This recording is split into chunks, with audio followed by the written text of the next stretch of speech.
ನಮ್ಮ ತಾಯಿ ಮಾರಮ್ಮ ಬಾಯಲ್ಲಾಗಿತ್ತು ಇಲ್ಲಿ ಒಂದು ಟ್ರೀಟ್ಮೆಂಟ್ ಕೊಡಿಲ್ಲ ಒಂದು ಮಾತ್ರೆ ಕೊಟ್ಟಿಲ್ಲ. ನಾವು ಲಾಸ್ಟ್ ಇನ್ನೇನ್ ತೀರೋತಾರೆ ಅಂದ್ಬಿಟ್ಟು ಅಲ್ಲಿಗೆ ಹೋಗೋದು. ಪೈಪಲ್ಲಿ ಆಗ್ತಾ ಇದ್ದೀರಿ ಗಂಜಿ. ಇಲ್ಲಿ ಸೂಪರ್ ಆಗೈತೆ ಮೇಡಮ್. ನಮ್ಮ ಅಮ್ಮನ್ಗೆ ನಾವು ಎಣ್ಣಾನೇ ಎತ್ಕೊ ಹೋಗೋದು ಅಂತ ಇದ್ದಿದ್ದು. ತೋರಿಸ್ರಿ ಸಾರ್ ಫೋನಲ್ಲಿ. ಮುಂಚೆ ಹೆಂಗಿತ್ತು ಇವಾಗ ಹೆಂಗಿದೆ. ಅದಕ್ಕೆ ನಮ್ಮ ತಾಯಿನೇ ಕರ್ಕೊ ಬಂದಿದ್ ನಾವು.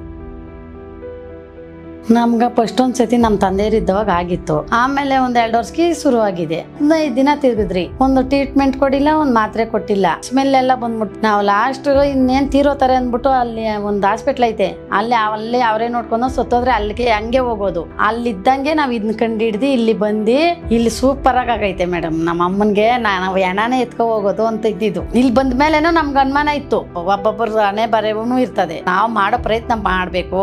ಬಾಯಲ್ಲಾಗಿತ್ತು ಇಲ್ಲಿ ಪೈಪಲ್ಲಿ ಆಗ್ತಾ ಇದ್ದೀರಿ ಗಂಜಿ. ಇಲ್ಲಿ ಬರ್ಬೇಕಾದ್ರೇನು ನಾವು ಕೈ ಬಂಡೆಲ್ ತಳ್ಕ ಬಂದಿದ್ದು. ಇವಾಗ ನೋಡ್ಕೊಂಡ್ ಬಂದಿದ್ದಾರೆ. ತೋರಿಸ್ರಿ ಸಾರ್ ಫೋನಲ್ಲಿ. ಮುಂಚೆ ಹೆಂಗಿತ್ತು ಇವಾಗ ಹೆಂಗಿದೆ. ಅದಕ್ಕೆ ನಮ್ಮ ತಾಯಿನೇ ಕರ್ಕೊ ಬಂದಿದ್ ನಾವು.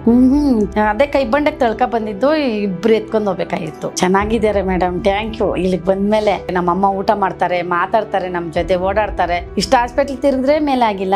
ಇವ್ರು ಆಯುರ್ವೇದ ಅಂತಾರೆ. ಏನಾಗುತ್ತೋ ಏನಿಲ್ಲೋ ಪುನರ್ಜನ್ಮ ಅಂತ ಇದಕ್ಕೆ ಹೆಸರು. ಅದು ಆಗುತ್ತೆ ನೀವು ಹೋಗಿ ಅಂತ ಮಣ್ಣೆ ಮೈನ್ ಇದ್ರ ಉದ್ದೇಶ ಮೇಡಮ್.